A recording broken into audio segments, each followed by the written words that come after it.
Sir చివరిగా ఎన్నికల సంఘం అయితే మాత్రం ఎస్ఐఆర్ని అయితే మాత్రం తీసుకొస్తుంది. 12 రాష్ట్రాల్లో నెక్స్ట్ విడతలో మొత్తం కూడా ఓట్ల ప్రక్షాళన కూడా చేస్తుంది. ఎన్నికల సంఘం ఏమంటుందంటే నకిలీ ఓట్ల ప్రక్షాళన కోసమే మేము సర్ను తీసుకొస్తున్నామని ఈసీ అంటుంది. ఇదే సందర్భంలో ఇటు చాలామంది విపక్షాలు అయితే మాత్రం ఈ యొక్క విధానాన్ని వ్యతిరేకిస్తున్నాయి. ప్రధానంగా ఈ విడతలో ఉన్న పశ్చిమ బెంగాల్తో పాటు తమిళనాడు కూడా దీనిపై కార్యాచరణ కూడా చేస్తుంది. దీన్ని వ్యతిరేకించాలి, ఇది ఓట్ల ప్రక్షాళన పేరుతో మొత్తం దీని వెనుక ఒక కుట్ర దాగుందని కూడా ఇటు విపక్షాలు అంటున్నాయి. సార్, వాస్తవ పరిస్థితుల విధంగా ఈ యొక్క పద్ధతి కరెక్టేనా? ఈసీ చెప్తున్నట్టుగానే ప్రాక్టికల్ అక్కడ జరుగుతుందా? ఎందుకు ఈ యొక్క విభేదాలు కూడా విభేదిస్తున్నాయి విపక్షాలు? విపక్షాలు విభేదించడంలో కొన్ని కారణాలు అయితే ఉన్నాయి. కొంత ఓటు చోరీ జరిగిందనే దాంట్లో వాస్తవం ఉన్నది, దాని లేదని కాదు. బట్ దానికి ఎవరు బాధ్యత వహించాలా? ఓటు చోరీకి ఓన్లీ ఎన్నికల కమిషన్ బాధ్యత వహించాలి. దానికి బీజేపీ ఎట్లా బాధ్యత అవుతుంది? ఒకటి. సో బీజేపీ ఓటు చోరీ చేసింది, ఎన్నికల కమిషన్ సహకరించింది అనే దాంట్లో సుప్రీంకోర్టు దాకా పోయిన వీళ్ళు. సుప్రీంకోర్టు ఏమన్నది? మీరు సర్ను కొనసాగించండి అన్నది. ఎందుకంటే ఒకవేళ అంత తప్పులు జరిగితే సర్ను కొనసాగించమని సుప్రీంకోర్టు ఎట్లా అంటుంది? ఓకే. రెండవది, ఇప్పటిదాకా సమగ్రంగా 8 సార్లు మాత్రమే జరిగింది 52 నుండి మొదలు. అసలు ఎవ్రీ ఎలక్షన్ టైంలో జరగాలి. ఇది సమగ్రంగా. ఇక్కడ చనిపోయిన వాళ్ళు ఉంటారు, ఒకరి పేరు మీద 3-4 ఉంటాయి.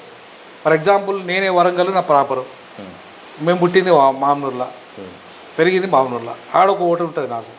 మళ్ళీ నేను పోయి వరంగల్ పోయి ఆడ ఇల్లు కట్టుకున్నా, ఆడో ఓటు ఉంటుంది. మళ్ళీ వచ్చి హైదరాబాద్లో జాబ్ చేస్తున్నా, ఈడో ఓటు ఉంటుంది. నేను మర్చిపోయి అట్లనే దాన్ని 3 ఓట్లను అట్లనే కొనసాగించడం, అది ఎవరి బాధ్యత? నా తీసేయాలి. ఇక్కడికి వచ్చి 22 ఏళ్ళు అయింది కదా. నా ఓటు ఒకవేళ నేను ఇక్కడ పెట్టుకుంటే ఈయన ఉంచాలి, లేదా వరంగల్ అన్న పెట్టుకుంటే వరంగల్ ఉంచాలి, లేదా మా ఊర్లో పెట్టుకుంటే ఆడనే ఉండాలి. ఎన్నో ఒక్క దగ్గరనే ఉండాలి నాకు ఓటు. అవునా? కానీ రివ్యూ చేయకుండా నాకు 3 ఓట్ల నుంచి అట్లనే కంటిన్యూ చేసేది ఎవరు తప్పు అవుతుంది? ఎన్నికల కమిషన్ తప్పు అవుతుంది. దానికి వినోద్ కుమార్ తప్పు కాదు. ఎందుకంటే నేను వచ్చి ఈడ ఏదో ఓటు కావాలి, టక్క ఓటు వేయాలి, వచ్చింది, ఎన్నికలు వచ్చినాయి, నేను ఈడ కూడా మాట చేసుకుంటాను. ఆ 2 తీసేసుకోలే. ఎవరు తీసేయాల బాధ్యత? ఈసీ. ఇప్పుడు చేస్తున్న పని కూడా అదే. ఈసీ సార్ పేరు మీద చేస్తున్న పని కూడా అదే. అట్లా ఎవరెవరైతే ఇంతవరకు తీసేయకుండా ఉన్నారో, ఎవరైతే చచ్చిపోయినరో, చచ్చిపోతారు చాలామంది. ఓటు చనిపోయిన తర్వాత కూడా ఇల్లుడి కాదు, వాళ్ళు ఓట్లలో ఉంటాడు. ఎవడు చచ్చిపోయి ఎప్పుడో చచ్చిపోతాడు, వేరే వాళ్ళ ఓటు వేస్తారు. మరి దానికి బాధ్యత ఎవరు? ఎన్నికల కమిషన్. సో ఇట్లా అవకతవకలు జరిగినాయి. సో దాన్ని సవరించే బాధ్యత ఎన్నికల కమిషన్ చేస్తున్నది.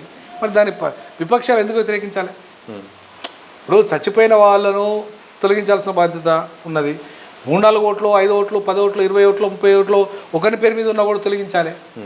లేదా ఒక ఇంట్లో 2 పేర్లే ఉండి, ఇద్దరే ఉండి వాళ్ళ ఇంట్లో అక్రమంగా వచ్చి ఇక్కడ ఆంధ్రలో ఉంటారు, వీళ్ళు ఇక్కడ ఆడుండకుండా ఈడ ఓటు సంపాదిస్తారు, ఈడొచ్చి ఈడ ఓటు వేసిపోతారు, మళ్ళీ ఆడిపోయి ఏపీలో పోయి మళ్ళీ ఆడ ఓటు వేస్తారు.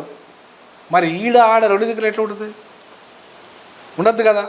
ఇప్పుడు జూబ్లీహిల్స్ ఎన్నికల్లో దొంగ ఓట్లు అనే సమస్య వచ్చింది ఇదే. వాళ్ళు ఆడ ఉంటారు, పోయి ఈడికెళ్ళిపోయి అడిగిపోయి ఆడ ఓటు సంపాదించుకున్నారు. ఆడ చంద్రబాబు పోతారు, జగన్కి ఇస్తాను, ఈడొచ్చి ఈడేస్తాను ఓటు. సో కాబట్టి ఇట్లాంటి ఓట్లన్నీ తొలగించాలన్నా వద్దా? సర్ యొక్క ముఖ్య లక్ష్యం కూడా అదే. సో కాబట్టి దాన్ని అట్లాంటి ఓట్లను, దొంగ ఓట్లను, డబుల్ ఓట్లను, అట్లాగే చనిపోయిన ఓట్లను తొలగిస్తే వీళ్ళకి వచ్చే నష్టం ఏంది? ప్రతిపక్షాలకు. ఓకే. సో కాబట్టి ఇట్లాంటిది వాటిని నేనైతే వ్యతిరేకిస్తాను, ఏది ప్రతిపక్షాల నిందల్ని. రెండవది, ఒకవేళ ఓట్లు చోరీ చేస్తే మీకు సుప్రీంకోర్టు ఉన్నాయి, హైకోర్టు ఉన్నాయి, ప్రజాక్షేత్రం ఉంది. ఒకవేళ సుప్రీంకోర్టు, హైకోర్టు పట్టించుకోవట్లేదంటే ప్రజాక్షేత్రం ఉంది. కానీ ఈ సవరణ మాత్రం వ్యతిరేకించద్దు. ఓట్ల సవరణ మాత్రం గ్యారంటీగా జరగాల్సిందే. అది ఇప్పటిదాకా 8 సార్లు జరిగింది, ఇది 9వ సారి జరుగుతుంది. నష్టమైంది. మరి ఒక ఓటు ఒకడికి అక్రమంగా 20 ఓట్లు ఉంటే అట్లనే ఉండనిద్దామా? ఎప్పుడో 15-20 ఏళ్ళ క్రితం చచ్చిపోయిన ముసలోడో ఉంటే వాళ్ళని అట్లనే ఓట్లు వస్తే మరి దొంగ ఓట్లు ఎత్తాడు కదా ఎవడన్నా. కాబట్టి ఈ సవరణ అనేది జరగాల్సిందే, ఖచ్చితంగా ట్రాన్స్పరెంట్గా జరగాలి. అది తమిళనాడు అయినా ఈ దేశంలో భాగమే జరగాల్సిందే, అది మమతా బెనర్జీ అయినా వెస్ట్ బెంగాల్ ఈ దేశంలో భాగమే జరగాల్సిందే. దేశంలో ఎన్నికల కమిషన్ అనేది ఒక స్వతంత్ర సంస్థ, ఎక్కడైనా సవరిస్తుంది, ఎక్కడ ఎన్నికలు ఉంటే అక్కడ సవరణ చేస్తుంది. తప్పులుంటే మీరు తీసుకుపోండి దాని దృష్టికి. మీరు అది వరకు చేయకపోతే సుప్రీంకోర్టు దృష్టికి, కోర్టు దృష్టికి, హైకోర్టు దృష్టికి తీసుకుపోండి, లేదా వాళ్ళు వినకపోతే ప్రజాక్షేత్రం తీసుకుపోండి. అంతేగాని అసలు సవరణ చేయొద్దంటే ఎట్లా?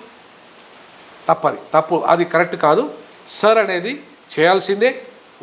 ఓట్లు అక్రమాలు, ఈవీఎంల అక్రమాలు కానీ, లేదా ఈవీఎంల మ్యానిపులేషన్ కానీ, లేదంటే మీరు ఓట్లు వేసింది 5 లక్షలు అయితే 7 లక్షల ఇది ఓట్ల లింకింపు 7 లక్షలు వస్తే ఎట్లా? ఆ 2 లక్షలు ఏడికెళ్ళి వచ్చినాయి అదనంగా? కాబట్టి ఇట్లాంటి మ్యానిపులేషన్స్ అన్నీ కూడా ఖచ్చితంగా ఎన్నికల కమిషన్ బాధ్యత వహించాలి, వాటిని సవరించాలి. ఓట్ల సవరణ చేసేటప్పుడు ఎంతైతే ముఖ్యమైన పాత్ర మీరు చేస్తున్నారో, ఓట్లు వేసిన తర్వాత కూడా ఎక్సెస్ ఓట్లు వస్తే కూడా బాధ్యత మీరే వహించాలి. సో అట్లాంటి చాలా విషయాల పట్ల, ఈవీఎంల ట్యాంపరింగ్ విషయంలో, ఈవీఎంల మ్యానిపులేషన్ విషయంలో, ఎక్సెస్ ఓట్ల విషయంలో ఎన్నికల సంఘం బాధ్యత వహించాలి. సరుకు కూడా ఎన్నికల సంఘమే బాధ్యత వహించాలి. ఈ రెండిట్లలో కూడా జరుగుతున్న ఏం అక్రమాలు జరిగినా కూడా ప్రతిపక్షాలను నిలదీయాలి. అధికార పక్షంలో నిలదీసి ఒకవేళ అవి చేయకపోతే కోర్టులు, హైకోర్టు కానీ సుప్రీంకోర్టు కానీ పోయి న్యాయం చేసి ప్రజల పక్షాన నిలబడి ప్రతిపక్షాలు పనిచేయాలి. ఖచ్చితంగా ఎన్నికల వ్యవస్థను ప్రక్షాళన చేయాలి. ఎన్నికల వ్యవస్థను ఇలా జవాబుదారితనంగా, న్యాయబద్ధంగా, చట్టబద్ధంగా ఉండే విధంగా ప్రతిపక్షాల బాధ్యత చేయాలి. కానీ సరను వ్యతిరేకిస్తామనడం కరెక్ట్ కాదు. Thank you very much sir. ఇది మొత్తంగా రాష్ట్ర వ్యాప్తంగా అలాగే దేశవ్యాప్తంగా జరుగుతున్న అంశాలపై ప్రొఫెసర్ గాలి వినోద్ కుమార్ గారితో వారి యొక్క ఇంటర్వ్యూ రూపంలో వారి యొక్క విశ్లేషణ తెలుసుకునే ప్రయత్నం చేద్దాం. మరో ఇంటర్వ్యూతో మళ్ళీ కలుద్దాం. చూస్తూనే ఉండండి దిశ టీవీ.